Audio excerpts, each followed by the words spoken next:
কেউ যাতে ঈদের আনন্দ থেকে বঞ্চিত না হয় সে লক্ষ্যে সমাজের সুবিধা বঞ্চিত মানুষের সাথে ঈদের আনন্দ ভাগাভাগি করার আহ্বান জানান রাষ্ট্রপতি মোহাম্মদ শাহাবুদ্দিন।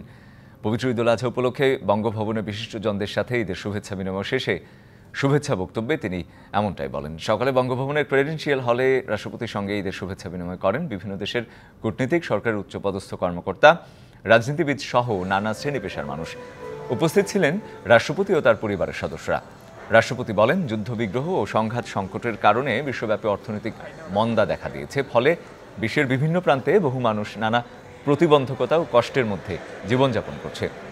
ঈদের খুশিতে তারাও যাতে শরিক হতে পারে সে চেষ্টাই চালাতে হবে। সম্প্রতি ঘূর্ণিঝড় রিমালের আঘাতে উপকূলীয় অঞ্চলে ক্ষতিগ্রস্তদের পাশে সমাজের বিত্তবানদের দাঁড়ানোর আহ্বান তার।